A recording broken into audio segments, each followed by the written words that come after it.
Facebook, up on Twitter, up on coming up on LinkedIn, and coming up on Twitch. Why YouTube always last? YouTube is up. YouTube is up. Twitch and LinkedIn. What's going on with y'all? Come on, get it up, get it up. Hey. All right, there goes LinkedIn. Twitch, why you always last? Twitch is always last. We're sending data, streaming. There we go. We're up. We're up everywhere. Peace and good morning. I'm Shy Dragons Pitchfork. This is Getting It Together. And actually it might be a different form of Getting It Together. Because today I'm talking about reading. Talking about what I'm about to start reading. And I'm using Getting It Together as my accountability tool. So that I think I want to read and finish this book. There's some that I stop and just say, because for whatever reason, for a variety of reasons. But this one, Yanni recommended it to me. She's really been trying to get me to get deep into the power now. But there's some things about that one that, I don't know, something about it just keeps turning me off. So I can't get myself all the way through that one. But she's been reading parts of this to me, and we've been discussing a lot about this one called Breaking the Habit of Being Yourself. And from what we've read and what we've talked about in here, this seems like it really speaks to me, and I'm excited about it. And I've wanted to do things like start book clubs or something to keep me motivated to read, but also what gets me excited is talking about the things I read.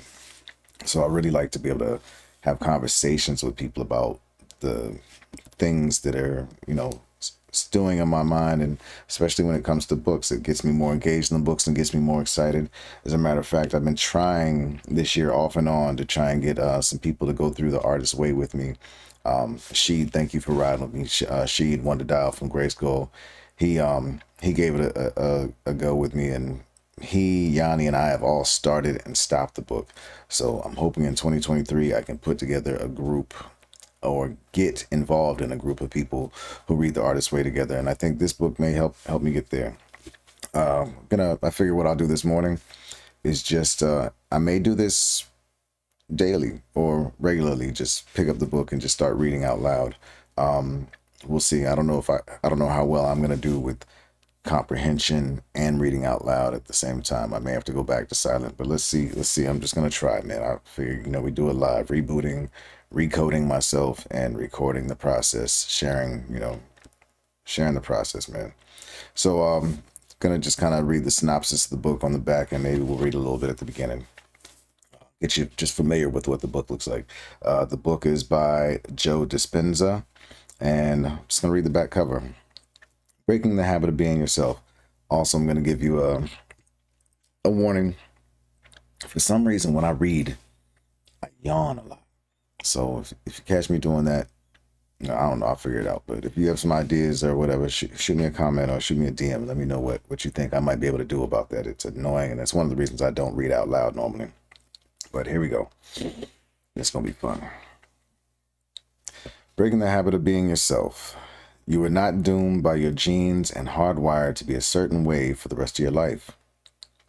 A new science is emerging that empowers all human beings to create the reality they choose.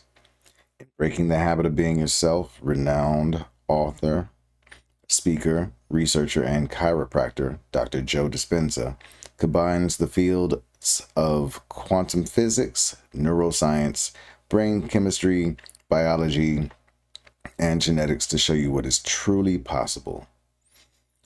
Not only will you be given the necessary knowledge to change any aspect of yourself, but you will be taught the step-by-step tools to apply what you learn in order to make measurable changes in any area of your life.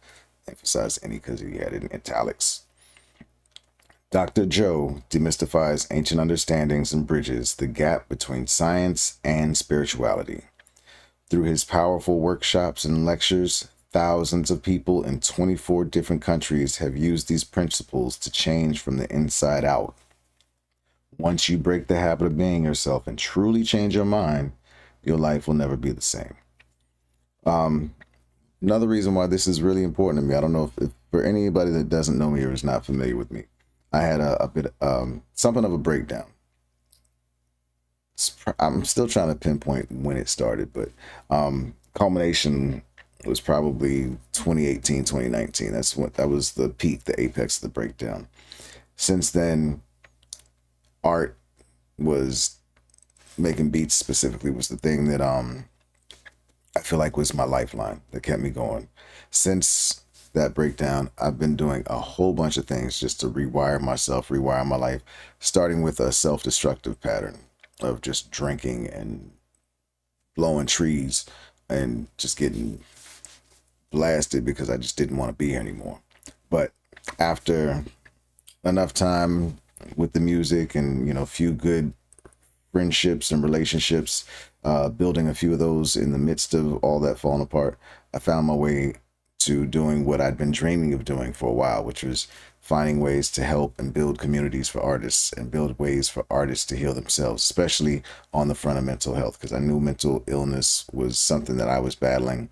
I wanted to be able to bring awareness to what goes on with mental illness, or how people are affected by mental illness, because I had nobody to talk to, and I figured, how about create the community of people to talk to? So I would try to talk to people, and I realized that I had nobody to talk to around me about these things, because nobody talked to that understood or who could relate, or, you know, who wouldn't feel burdened, uncomfortable, whatever. So I wanted to find a way to make conversations like these, or conversations about mental health and mental illness, more commonplace in common circles.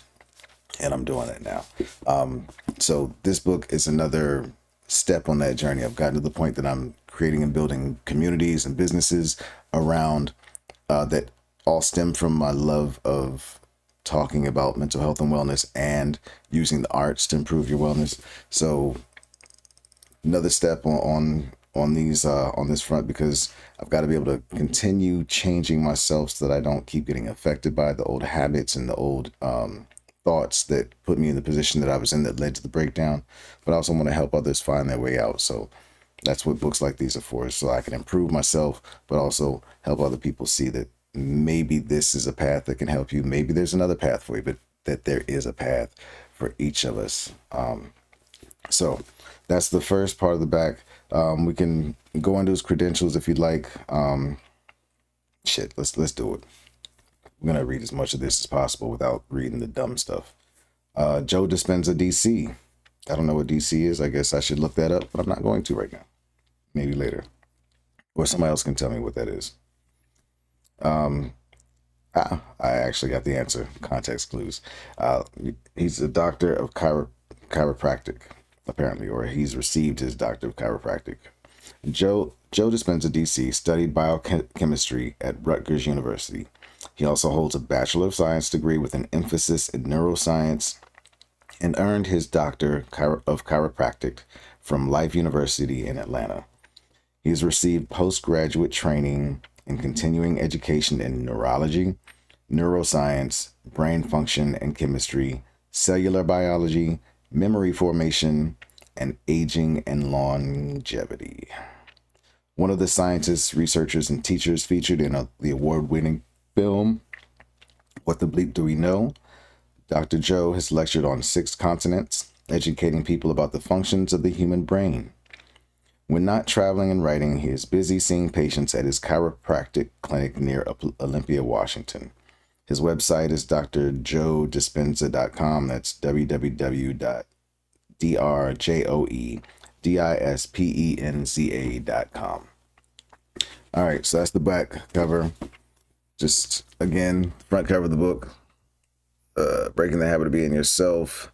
How to lose your mind and create a new one. I definitely want to lose elements of my mind and create a new one. And that's when I talking about the elements I want to lose. It's the bad habit forming ones, so the ones that create the negative self-talk, the ones that that enforce limiting beliefs, the ones that don't allow me to do affirmations. I still can't stand in the mirror and do affirmations yet. Maybe that'll work. Maybe it's not something that'll work for me, but right now I cannot stand in the mirror and do affirmations to save my life. I just feel I can't get past that feeling, and I don't know. But I like to lose my mind, meaning the limiting the beliefs, the things that stop me from doing the things that might help me transform even more. It's a dope little graphic on here. Looks like a maze for the mind and looks like the universe or something. That's really cool. remember it like that. And apparently he's written another book. He's a best-selling author. The other book that it mentions is Evolve Your Brain. I'm going to learn how to do these things effortlessly at some point. I'm just going to slap stuff in the front of the camera and be like, nah, y'all going to love it. All right, let's crack this bad boy open. There's praise for breaking the habit of being yourself. I guess we'll do these. This one is from Judith Orloff, MD. She's the author of Emotional Freedom. She says, Dr. Joe Dispenza wants to empower you to let go of negative beliefs and embrace the positive. This intelligent, informative, practical book will help you be your best, freest self so that, as Dr. Joe puts it, you can step toward your own destiny. Next one is from Roland McCready, PhD. I'd like to see some lay people in these, so we'll see how that works.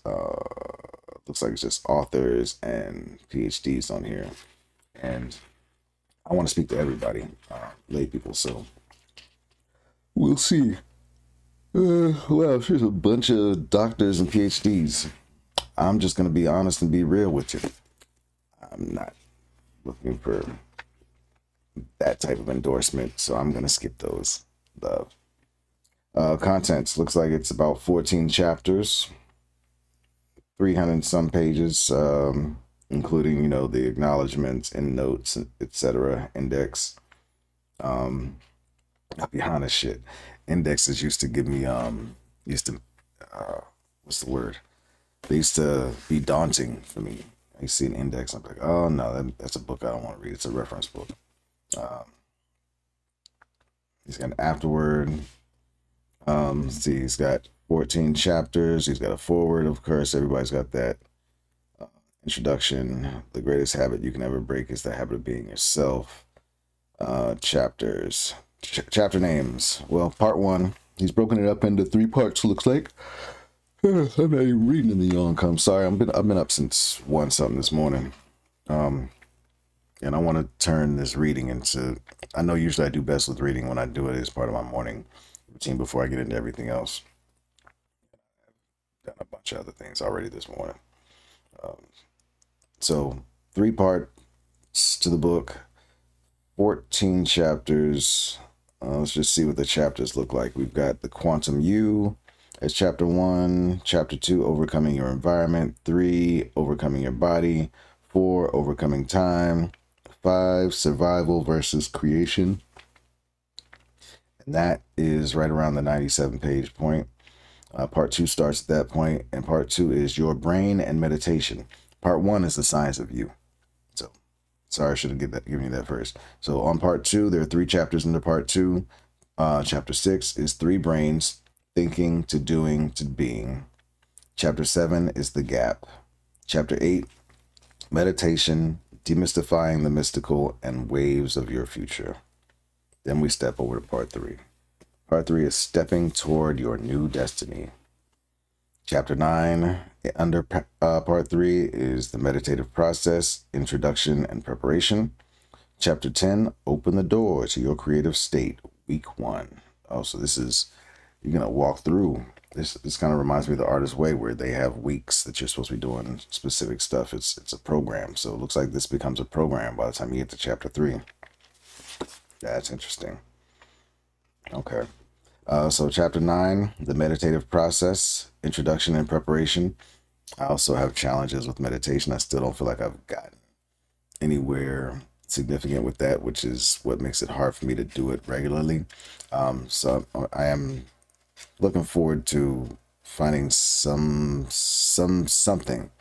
that'll help me find and enjoy real benefits from meditation. I get benefits from sitting still, being quiet, watching my breath. I get the natural benefits that you get from just slowing down and breathing and all that, but I haven't gotten to any point where I could say, yo, this moment was like, wow, when it comes to meditation. And maybe I'm not supposed to, I don't know. But I feel like from everybody else who talks about meditation that there's some moment that I haven't quite reached yet. So maybe this will be the path to that moment. Chapter 10 is open the door to your creative state. That's talking right up my alley, so I'm excited about that one. And I don't want to talk too much about that yet. Chapter 11, prune away the habit of being yourself. That's week 2. And under chapter 10, there's a step. It says step 1 is induction. Under chapter 11, this prune away the habit of being yourself, this week 2, you have steps 2, 3, and 4. Step 2 is recognizing. Step 3 is admitting and declaring. Step 4 is surrendering.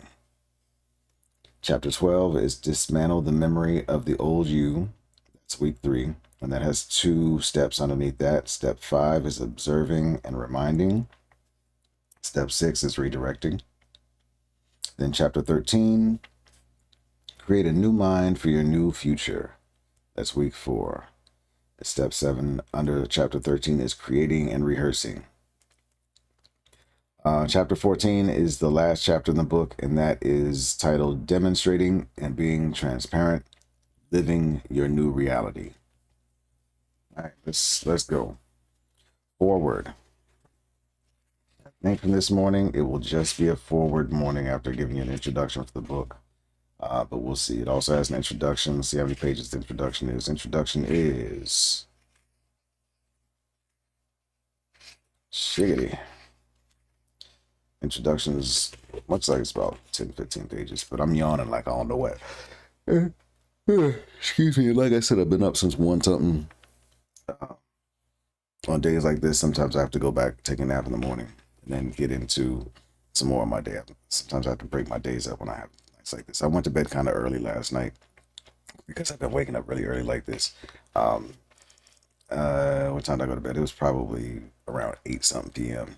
So that's 5 hours of sleep. I'd probably like to get a little bit more. This yawning is telling me I probably need a little bit more.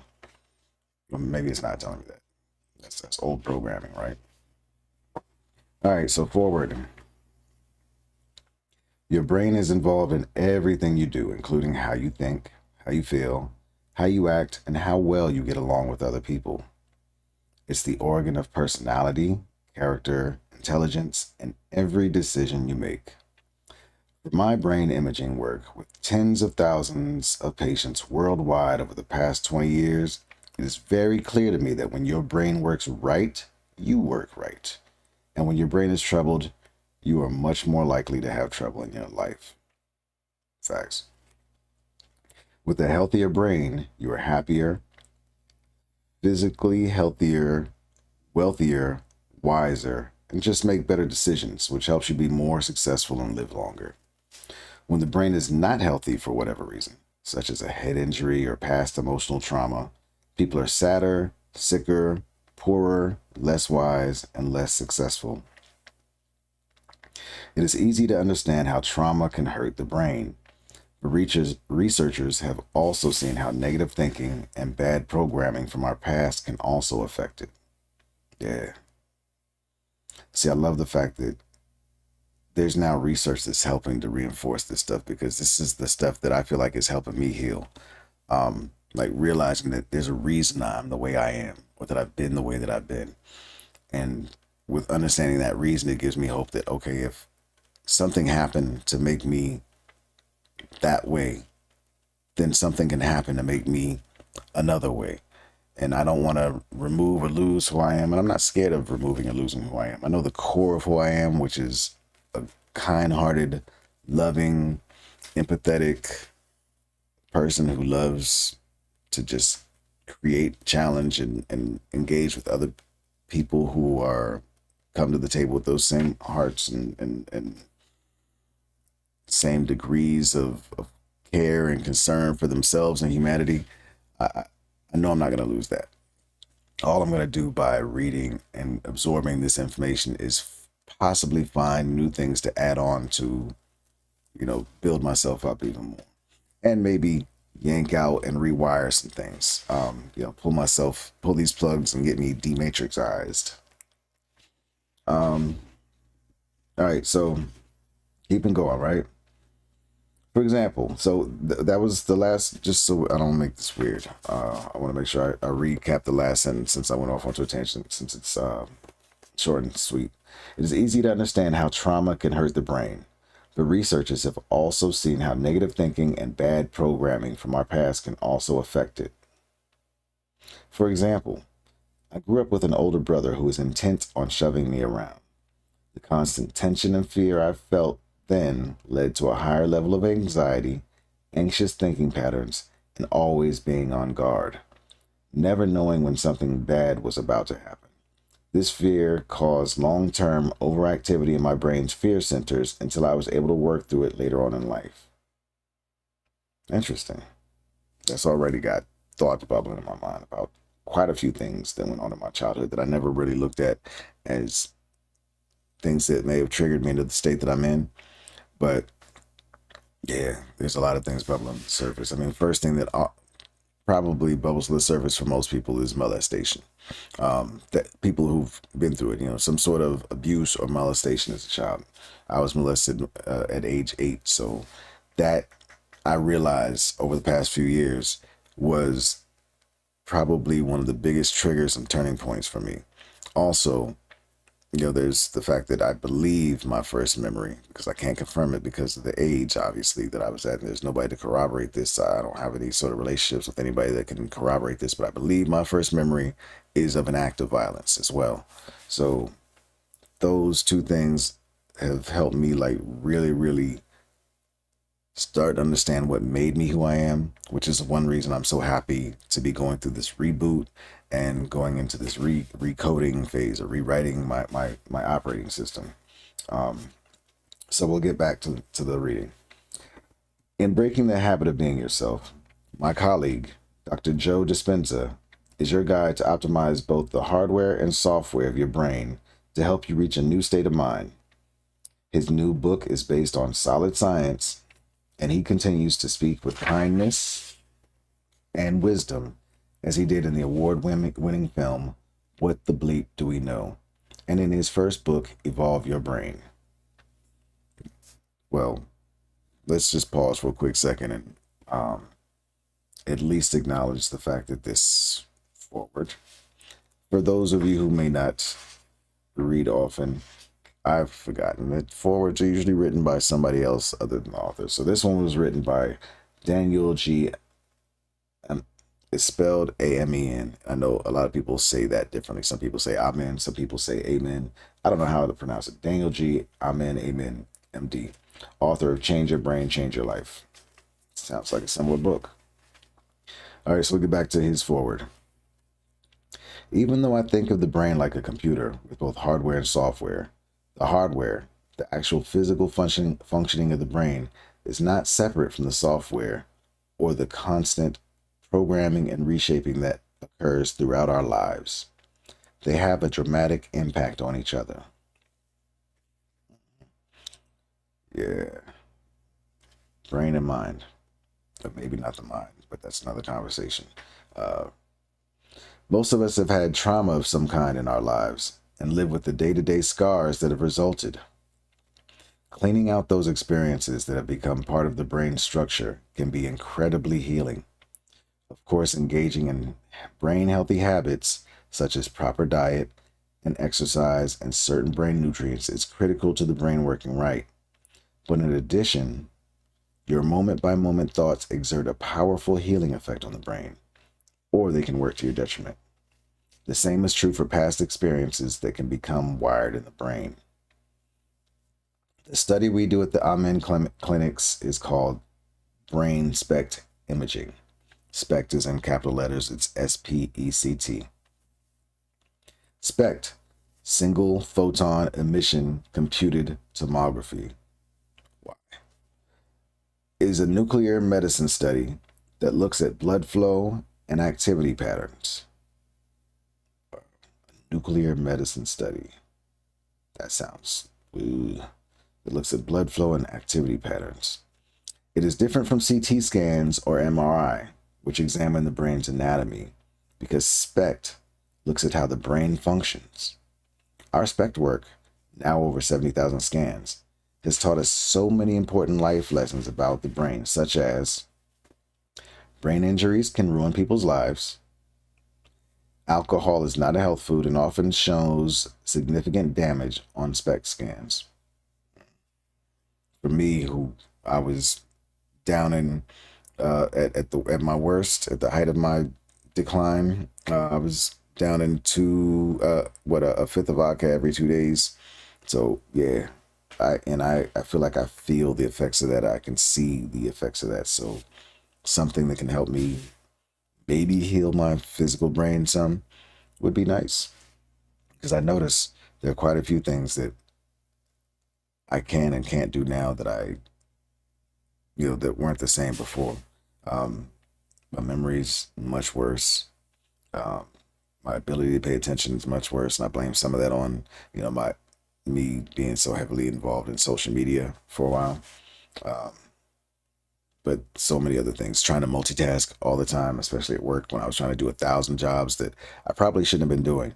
I probably should have had a more limited role at work, and I probably should have said no more often. Um, so there are a bunch of things I think that contribute to that. But I'm no pro. A number of two more bullet points he's got. Sorry. A number of the medications people routinely take, such as common anti-anxiety medications, are not good for the brain. And diseases like Alzheimer's actually start in the brain decades before people have any symptoms. I'm actually very concerned that I will be one of those people with Alzheimer's. I've got a grandfather who had it before he passed away.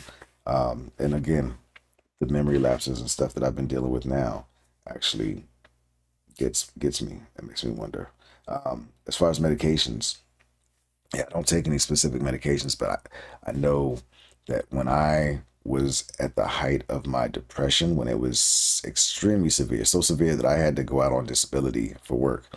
And long story there, I'm not going to get into the details of that, but it wasn't a pleasant experience with the doctors that I dealt with.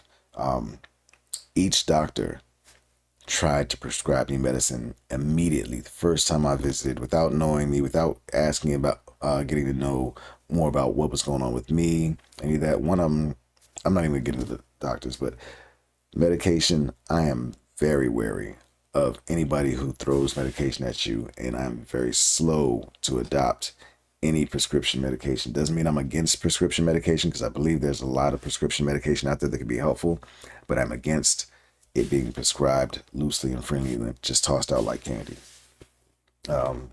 Especially without getting to know a person's habits, personality, diet, exercise patterns, social patterns, all that, because I believe that all of these things play a role in our health, physical health, as well as mental health. And there's so many other forms of health too. There's financial health, all that too, right? We'll get to that. So back to the reading. SPECT scans have also taught us that as a society, we need to have much more love and respect for the brain, and that allowing children to play contact sports like football and hockey is not a smart idea. Subjective. But I don't agree or disagree. Just acknowledge the fact that it's subjective. One of the most exciting lessons I've learned is that people can literally change their brains and change their lives by engaging in regular brain healthy habits, such as correcting negative beliefs and using meditative processes such as those discussed by Dr. Dispenza.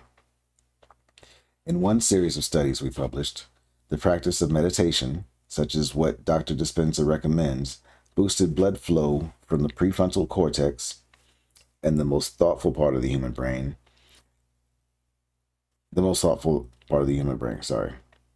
Let me reread this to make sure that you guys get it. In one series of studies we published, the practice of meditation, such as what Dr. Dispenza recommends, boosted blood flow to the prefrontal cortex, the most thoughtful part of the human brain. After 8 weeks of daily meditation, the prefrontal cortex at rest was stronger, and the memories of our subjects were better, too.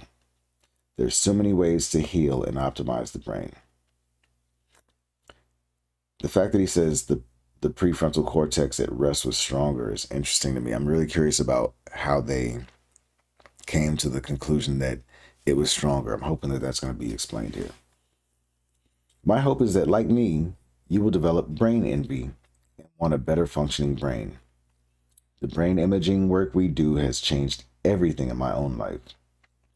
Shortly after I started ordering SPECT scans in 1991, I decided to look at my own brain. I was 37 years old.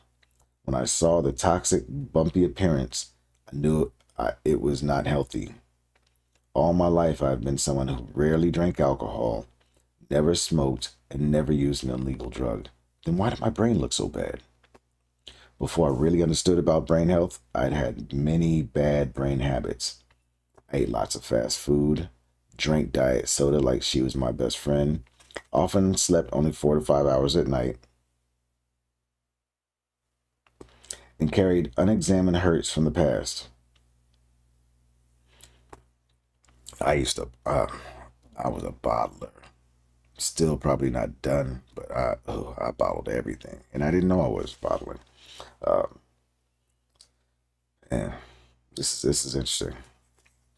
I didn't exercise, felt chronically stressed, and carried an extra 30 pounds. What I didn't know was hurting me, and not just a little.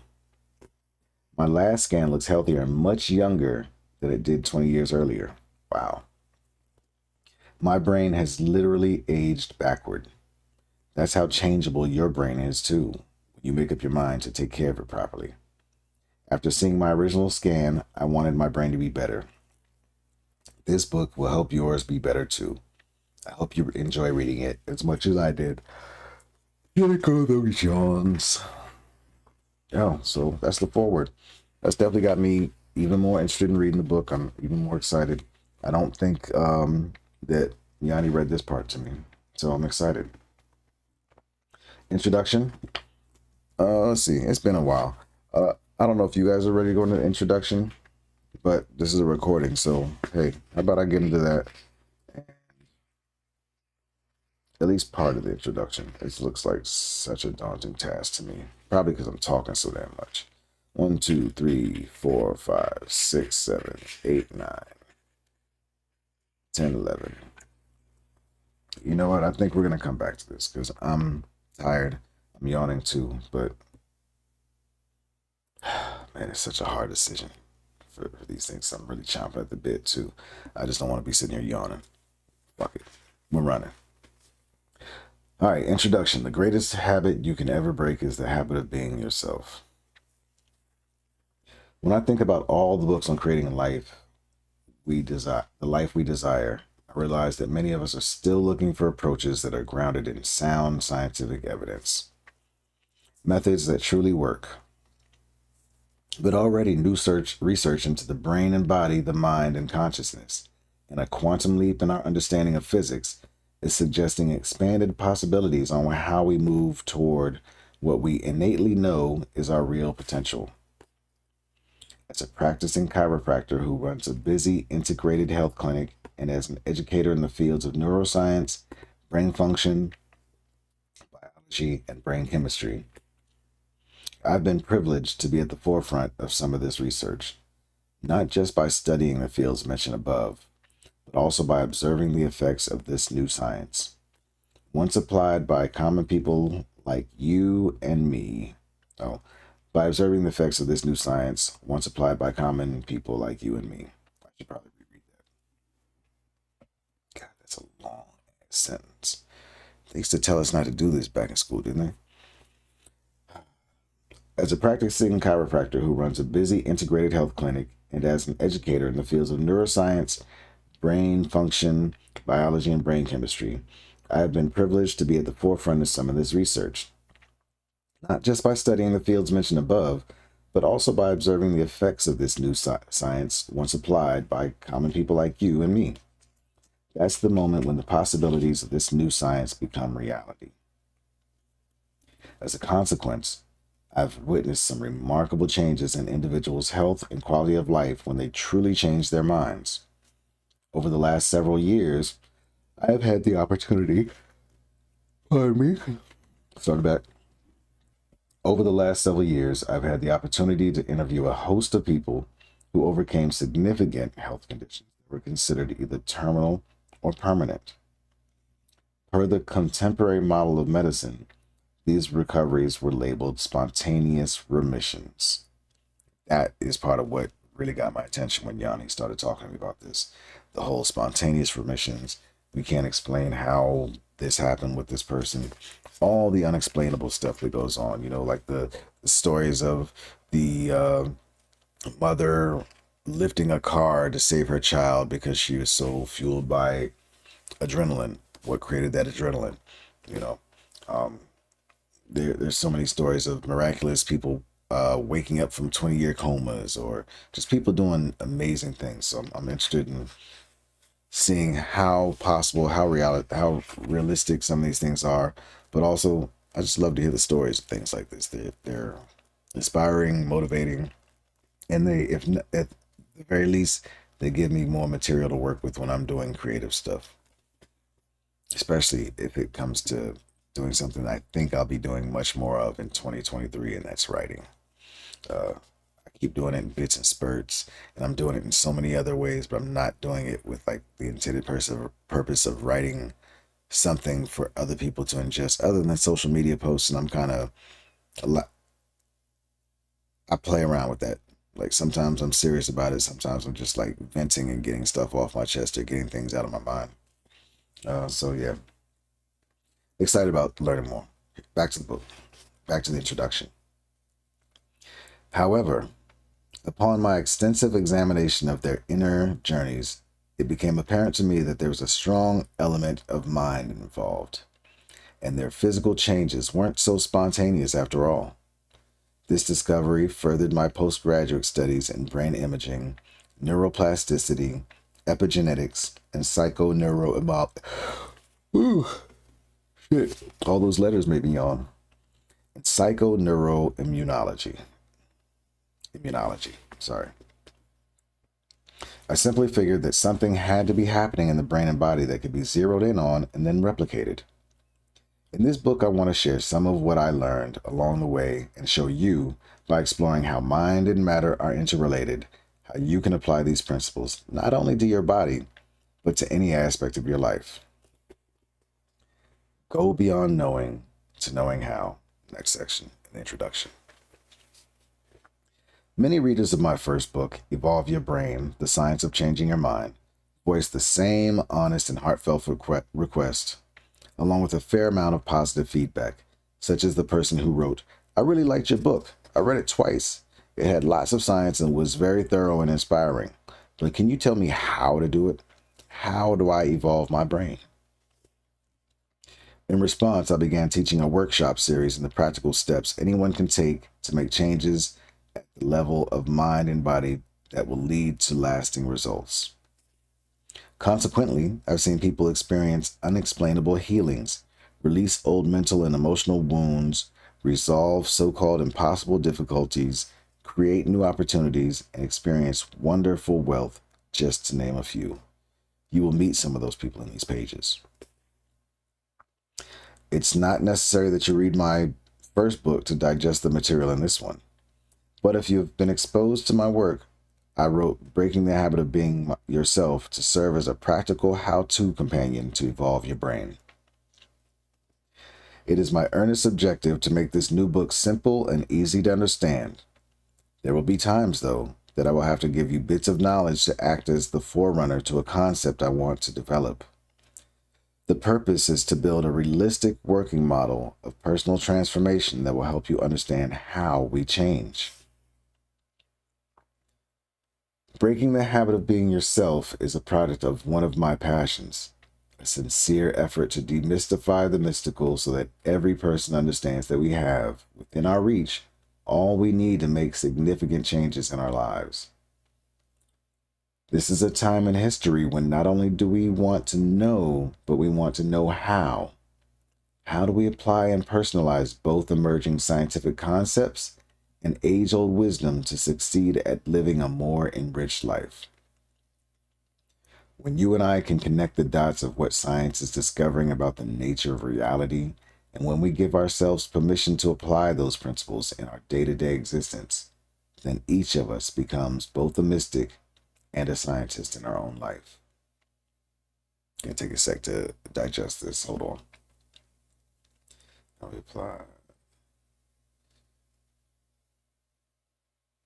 Okay. So I invite you to experiment with everything that you learn in this book and to objectively observe the results. What I mean is that if you make the effort to change your inner world of thoughts and feelings, your external environment should give you feedback to show you that your mind has had an effect on your outer world. Outer is in quotes. Why else would you do it? If you take intellectual information that you learn as a philosophy and then initiate that knowledge into your life by applying it enough times until you master it, you will ultimately move from being a philosopher to an initiate to a master. Stay tuned. There's sound evidence that this is possible. I do ask you up front to keep an open mind so that we can build step by step the concepts I outline in this book. All of this information is for you to do something with. Otherwise, it's just good dinner conversation, isn't it? Once you can open your mind to the way things really are, and let go of your conditioned beliefs with which you are accustomed to framing reality, you should see the fruits of your efforts. That is my wish for you. The information in these pages is there to inspire you to prove to yourself that you are a divine creator. We should let's stop here for a sec. I wonder, I'm not a religious person, so hearing that doesn't necessarily affect me, but I feel like that might affect people with certain religious backgrounds. I'm curious if anybody's watching. I'd love to hear if you're religious, how you feel about being called a divine creator.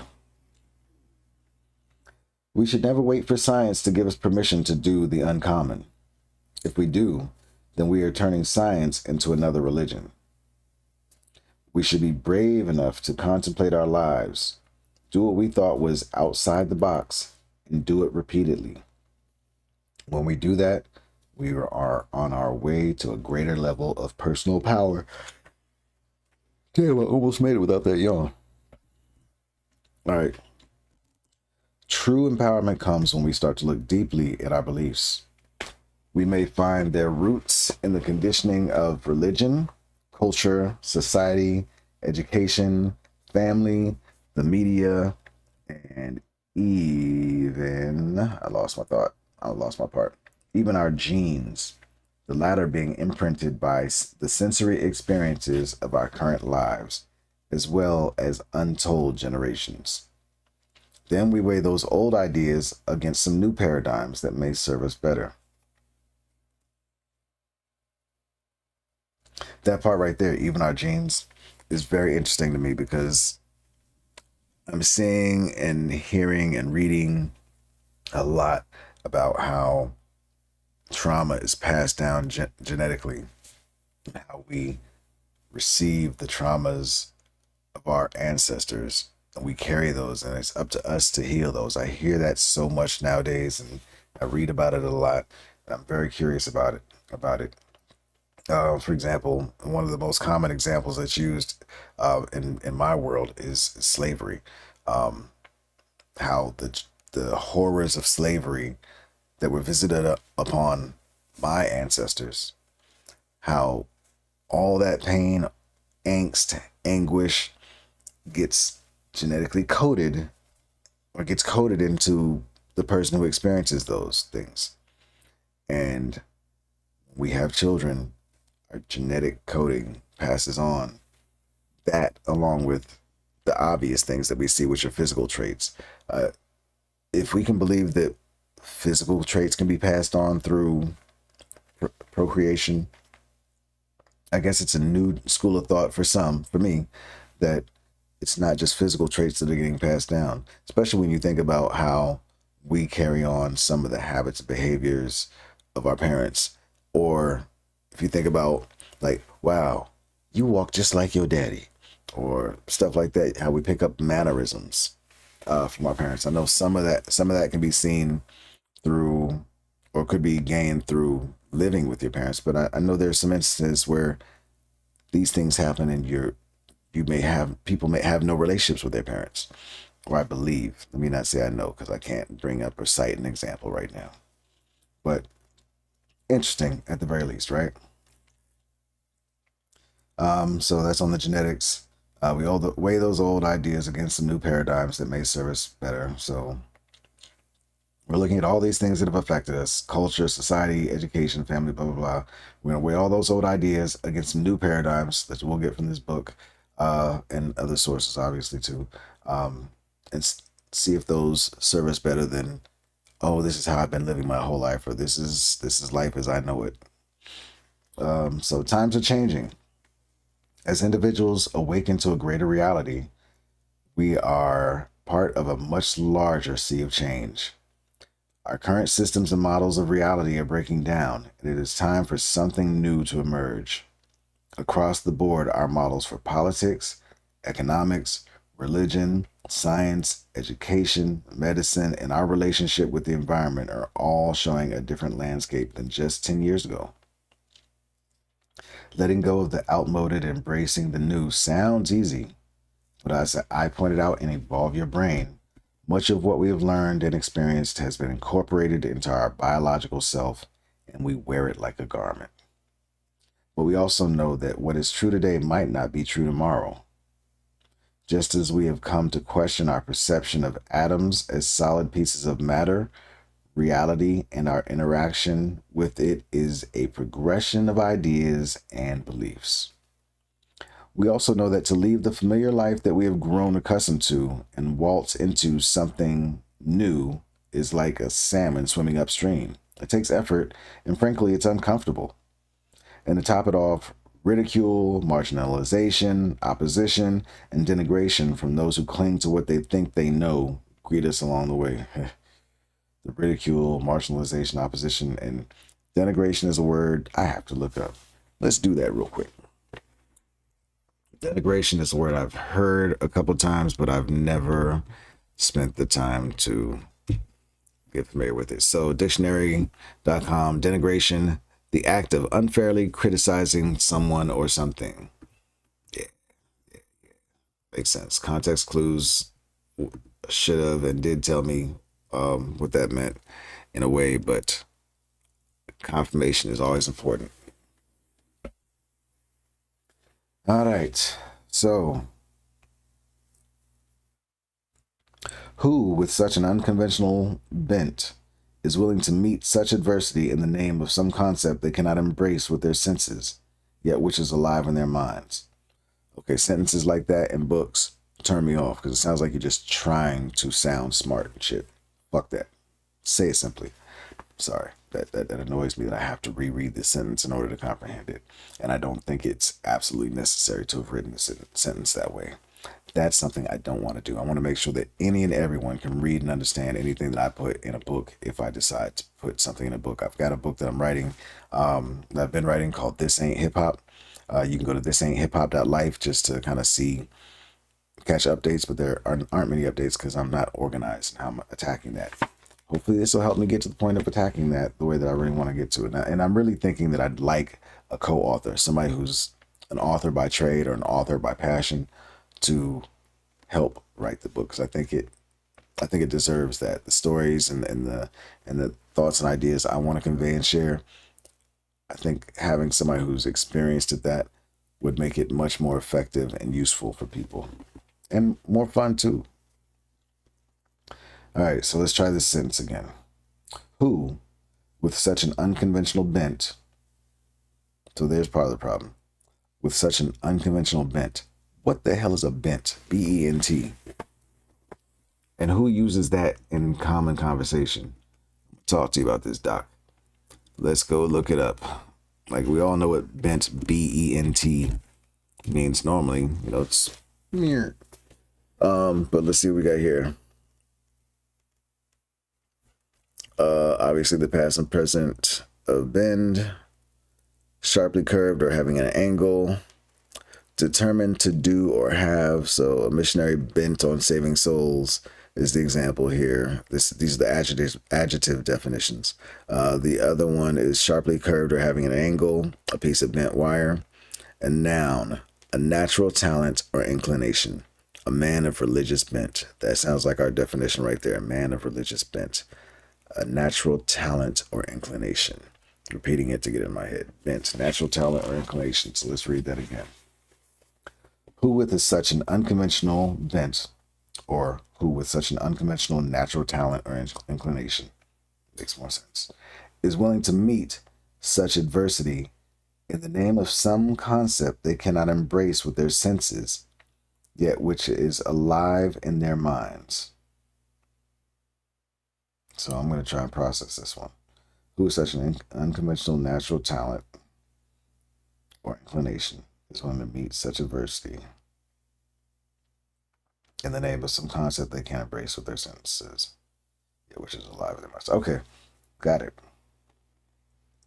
I don't know if I need to translate this for anybody else, but just in case, let's see if I can try to translate it. Because I feel like by trying to articulate a concept, we learn and soak it in even better. So, who is such an unconventional bent? So, who with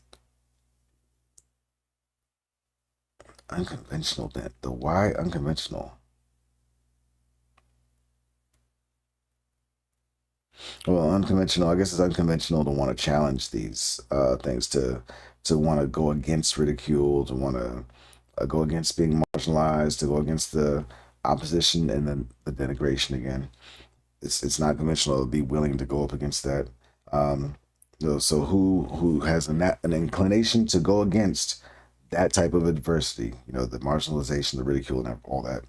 Um, who's willing? Who is willing to meet that adversity in the name of some concept they cannot embrace with their senses? So something that you can't prove. If you can't prove it, why are you going to do it? Basically, like you only have a feeling, or you know it in your mind, but you can't prove it in some other way. Who's willing to do that? Hope that helps. Still feels a little fuzzy to me, but I have a feeling it's going to get stronger. Maybe somebody else can help strengthen it. But this is a perfect example of why I like the idea of book clubs. I could highlight a sentence like this, bring it to a group discussion, and talk through something like this, and get some other ideas to help solidify the idea in my head, or to give me other perspectives that maybe I hadn't considered. So, how many times in history have individuals who were considered heretics and fools, and thus took the abuse of the unexceptional, emerged as geniuses, saints, or masters? Yeah, that's real talk. The whole thing about a prophet is never respected in his own land and time.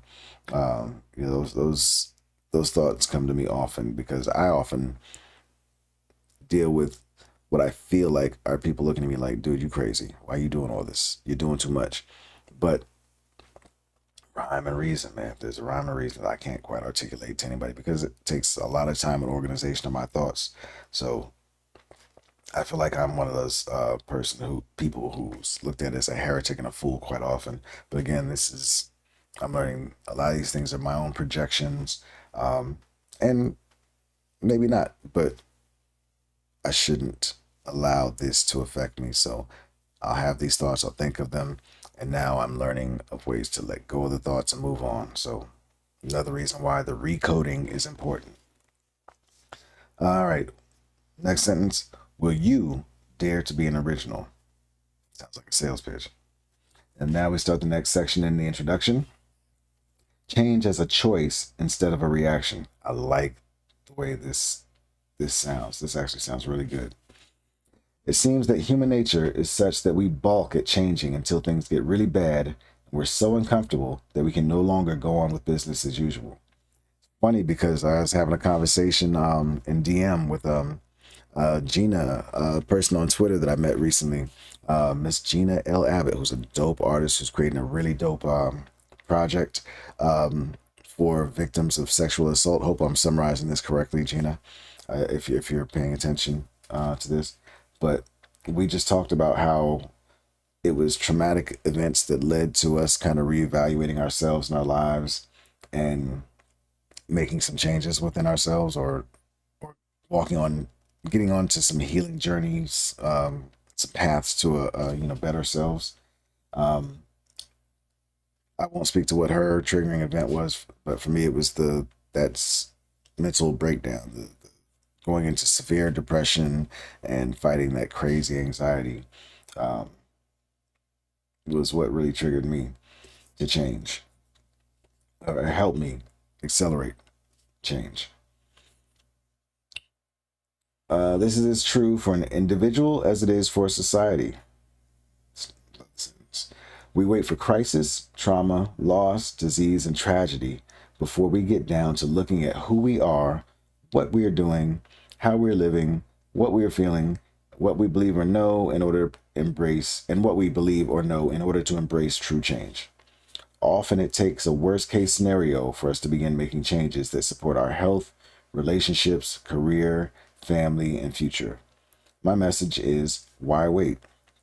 We know why wait, because it's uncomfortable as hell. It's challenging.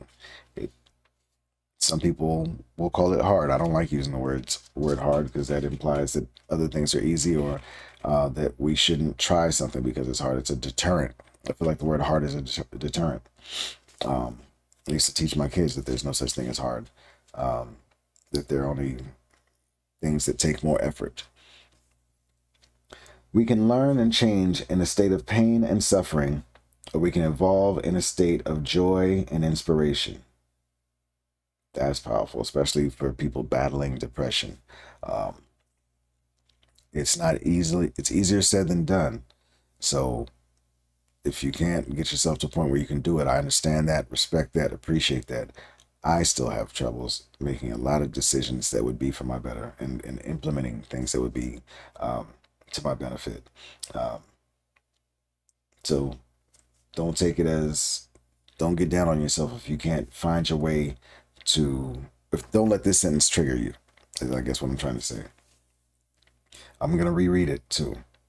We can learn and change in a state of pain and suffering, or we can evolve in a state of joy and inspiration. So evolution sounds more joyful. Change makes some people uncomfortable, that idea of change. And I know a few people I had a conversation with somebody about 2, 3 years ago where they just couldn't understand how I couldn't just be content with life as it was. At the time, it's like, why do you want to change so much? What do you want to change things? You're always looking to do something different. And my mind, I can't comprehend why anybody would want to stay the same their whole life. Like why are we here if we're not here to evolve and change? Well, evolve. He uses the positive light to express evolution or evolve, because he said in a state of joy and inspiration. But he talks about learn and change in a state of pain and suffering. I was in a state of pain and suffering, so yeah, change was important to me, and change is still important to me. But really, I notice I actually use the word evolve and evolution quite often now. So yeah, I really do feel like evolution is a good thing. I feel like change is good too, but I understand why he worded it this way, because a lot of people look at the word change as different, especially the when you think about the people that say, "Oh, you changed." Yeah, I did, and I'm gonna keep doing that because that's what we're supposed to do as organisms. I physically change every day. Why can't this change too? Why shouldn't this change? And why shouldn't this change purposefully and intentionally? Uh, all right, so we learn and change in a state of pain and suffering, or we can evolve in a state of joy and inspiration. Most embrace the former. The former meaning the state of pain and suffering. Most of us change when things get hard. To go with the latter, we just have to make up our minds that change will probably entail a bit of discomfort, some inconvenience, and a break from a predictable routine and a period of not knowing. Most of us are already familiar with the temporary discomfort of not knowing. We stumbled through our early efforts to read until this skill became second nature. When we first practiced the violin or the drums, our parents wished they could send us to a soundproof room. Pity the hapless patient who has his blood drawn by a medical student who has the requisite knowledge but still lacks the finesse that she will only gain through practice. Yeah, never being one of those people that you can practice jabbing on. Absorbing knowledge, knowing, and then gaining practical experience by applying what you learned until a particular skill became ingrained. Fail. All right. Learning the trick. If I take a deep breath before certain sentences, the yawns don't come. Because I know a yawn is actually supposed to be a lack of oxygen, right? So here we go. Most of us are already familiar with the temporary discomfort of not knowing. Oh, I'm a whole different paragraph. They yawn took me off paragraph. Absorbing knowledge, knowing, and then gaining practical experience by applying what you learned until a particular skill became ingrained in you, knowing how, is probably how you acquired most of the abilities that now feel like a part of your being, knowingness. In much the same way, learning how to change your life involves knowledge and the application of that knowledge. That is why this book is divided into three overarching sections. Throughout parts 1 and 2, I will build ideas in sequence, forming a bigger and broader model of understanding for you to personalize. If some ideas seem repetitive, they are there to remind you about something that I don't want you to forget. He has a dash between re and mind. That's actually what I think when Yanni read this to me, I think that's what led to me thinking of the concept of recoding and recording. Repetition reinforces the circuits in your brain and forms more neural connections so that in your weakest hour, you don't talk yourself out of greatness. When you ease into part 3 of the book with a sound knowledge base, you can experience for yourself the truth of what you learned earlier. Truth is in quotes. Part 1, the science of you. So now he's breaking down the parts and the chapters. And I think this is where we will pause and pick back up tomorrow because I've gone a lot longer than I wanted to. It's now 5:52. I've probably been doing this for close to an hour. But if you've ridden with me, I appreciate you. I'm looking forward to getting more and more into this. I hope I decide to follow through and keep doing this thing here. Because the book really does sound interesting. And yeah, I'd like to try the experiment, man. So I'm going to go, let's see, it's 5:52. I'm going to go take a shower real quick. And then Cindy and I are going to go for our walk in the woods. And then I'll probably take a nap. Plus I got to feed Zinni. So shower, feed Zinni, walk in the woods, then probably a nap and getting into my day. What do we have on the agenda today? Let's go ahead and, since we're on here, I'm going to go ahead and knock out my stuff for Getting It Together so I don't have to do two broadcasts today. Maybe what I'll do is the broadcast part and then get into the reading moving forward. Who knows? I'm doing this all live, doing it all on the fly, figuring it out as I go. So I haven't even written up my notes. Normally I write up my notes in the morning and jot them down as I go through my morning. I add more and more, notes as I'm going from activity to activity, which is one of the benefits of having Trello. Today's episode was supposed to be named Friends Greater Than Fans. Let's see if I have my thoughts in order to get into that. So the reason today's episode was supposed to be called Friends Greater Than Fans is I saw a post recently, probably a month or two ago, where it talked about how so many people who are creators and on social media are pining for and craving an audience rather than a community. And that really made so much more sense to me. Like, what I'm craving is meaningful connections that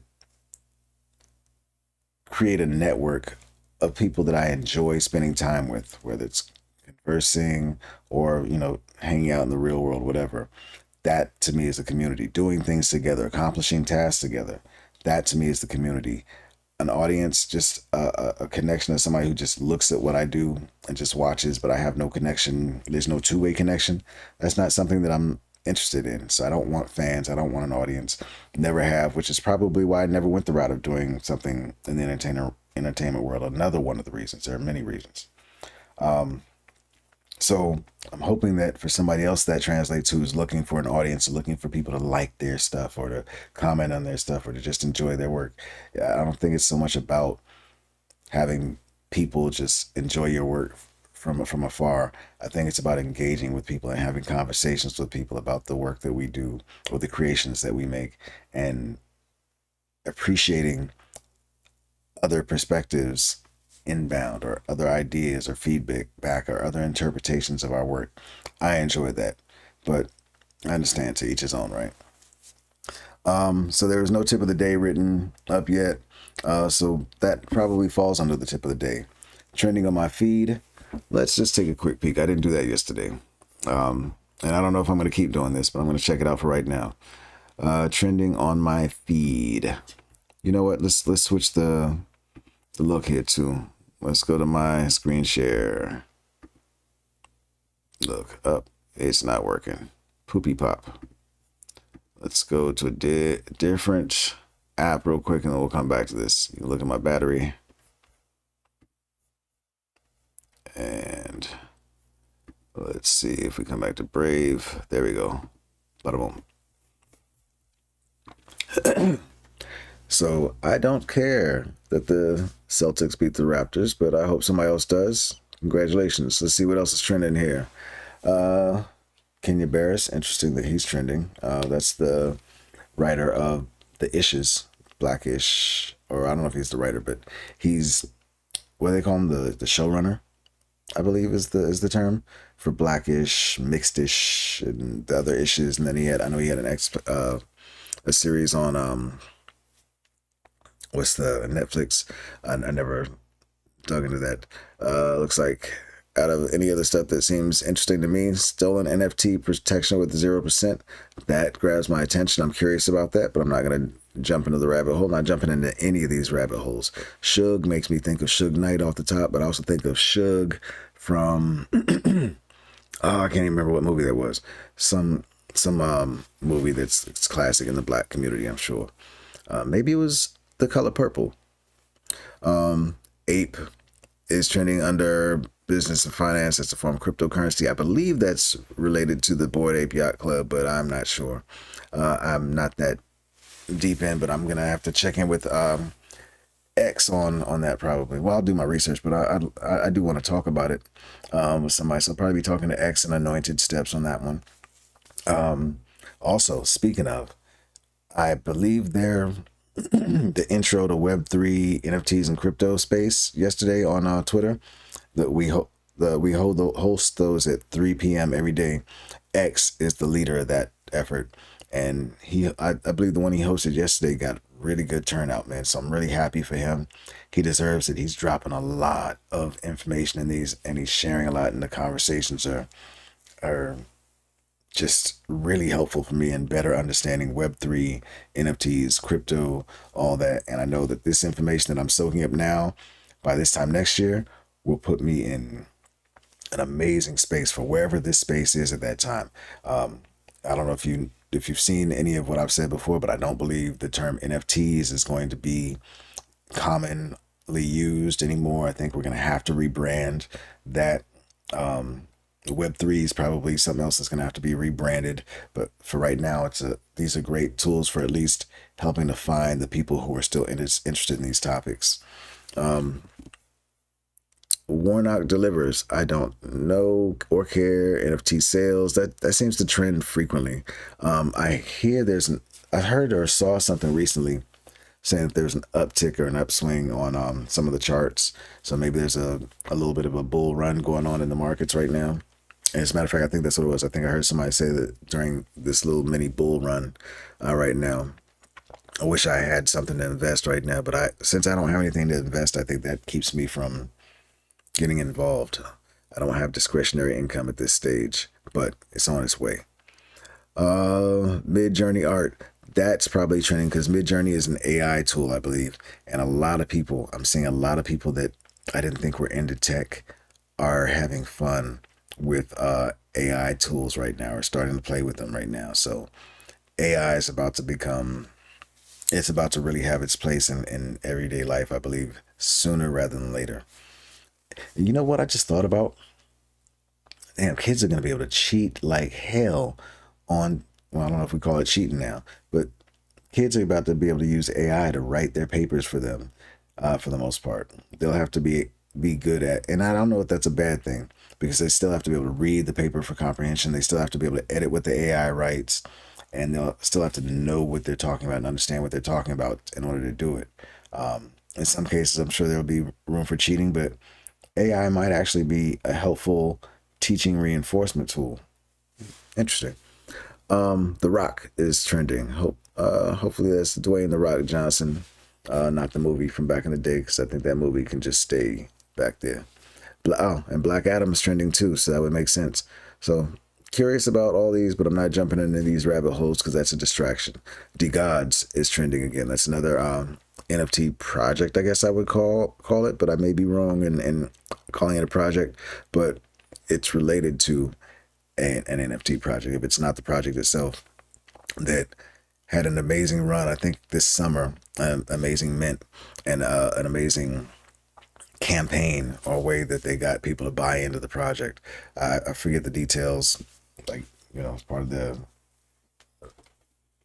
breaking the habit of being yourself. I'm trying to rewire my brain to get my memories to start functioning better again. But look that up. I know the guy's name, who's like the leader of this. His name is Frank or something or other, and he has some very unconventional ways of engaging with the world that I think have played a big part into why the project is so successful. All right, so let's get off the trending crap. Yesterday, what happened yesterday? See, usually I like to write these things down to get a feel for them. But yesterday, I know I probably gave you most of it in the morning, but I know I did some stuff around the house, did some walking, worked on some editing, but I can't remember what, to tell the truth. Not gonna get stuck on that. Been on here long enough. Today, I did some emergency grant research. You see, I just did the Breaking the Habit of Being Yourself. I've done a bunch of writing here and there on my different Trello boards, adding some notes here and there, quite a bit of communication. Worked on the HFR family meeting. I went and gathered a bunch of email addresses, sent some communications to a few people, started writing up the agenda, and I sent the agenda to Yanni to kind of go over and see how she feels about that. But I've got the guest list together. I believe I've got, or the family guest list. I don't know if I'm calling that a guest list, but I've got the list together. I've got the Zoom meeting created, got the meeting invite and Google created. I just need to get Yanni's feedback, and then I fire that off to the people. If you'd like to join the next HFR family meeting, DM me, comment, probably DM, because I'm still not checking all the comments under all these different social media platforms or all these platforms where I'm streaming this to. I'm not checking YouTube. I rarely check the Facebook one. So if you've got some thoughts, DM is probably the best way. But you can try leaving a comment if you'd like. I will try to start checking some of these out. As far as all of these different projects and everything, probably not going to get into too much of any of these things today. But I will just look at my calendar and see what's on the calendar. So we've got that meeting with the organization tomorrow that has me excited about potential and opportunities to network and build some new connections, as well as, test some of the ideas, like testing our pitch deck to see how well that goes. So one thing that's on the schedule today is the Project RMA business meeting. Every Tuesday we have a business meeting. So we're going to have that one today. We'll prepare for tomorrow's meeting together as a team. And I think we're going to make a lot more progress and headway in our planning. I also want to work some more on the storyline. We also have the Rap Heads community meeting right after that today. That's at 1 p.m. So if you're in the Rapids community, meet us on Discord, 1 o'clock p.m. And then we've got the space I told you about that X is doing to teach people and bring people in and help them understand Web3, NFTs, and crypto, including the blockchain. Things that all sprouted from the blockchain emergence of blockchain technology. That's at 3 p.m. on Twitter. Excuse me. Follow Xbohiti. If you want to jump in on one of those, it's XBOHITI. I should be in the space today. As long as I'm not asleep, I'll be in the space. As a matter of fact, I missed yesterday's space because I didn't have a daily alarm set. Guess who's setting their daily alarm right now?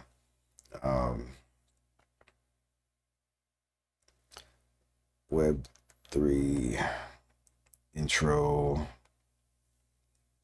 This way I don't miss that one. So I'm going to set that alarm for 2:45. So I am prepared for the space before it starts. Repeat that one Monday, Tuesday, Wednesday, Thursday, Friday. And save. Boom. So ready for that today. Anything else today? Yeah, I know there's a bunch of other stuff I'm going to be getting into today. A lot of it is just focus on the documentation and preparing for submission to grants. I also did some grant research this morning too. Looked into one emergency grant and read quite a few details on it. Maybe I'll be applying to that one. I don't think we fully qualify for that one, but I'm going to double check that one. But I really want to get on to some more grant stuff. I also looked into some stuff on UGC content creation this morning and sent some messages off to Malcolm about that. Malcolm has been says he's working with us to help build the business side of what we're doing for HFR. He's also going to be helping with the business side of GRYSKLL, and hopefully I won't talk about that. But he's been very helpful with some of that. So I want to send him some of the things I'm looking at and interested in doing for generating some income. I also sent off a quote this morning or yesterday for some videography services, and had an exchange with the person who was talking about that this morning too. So a bit of that. That's a big part of what I did yesterday too, is a lot of research on some videography service stuff and thinking about how I want to maybe present that on my website. I may not put it on the Dragon's Pitchfork website. It may all go to the HFR website because we're doing, I don't know how many of you guys know this, but we're doing a split for HFR services. We're going to have the nonprofit side, which is HFR Connect, and then we're going to have the for-profit side, which is HFR Studios. So I think our photography and videography services, at least my videography services, will be advertised there more than anywhere else, because I want to do my videography more for community than just for random anything. For example, I'm not interested in doing weddings, not interested in doing, church functions and stuff like that. I want to do more creative functions, so I'd rather serve as a videographer for creatives.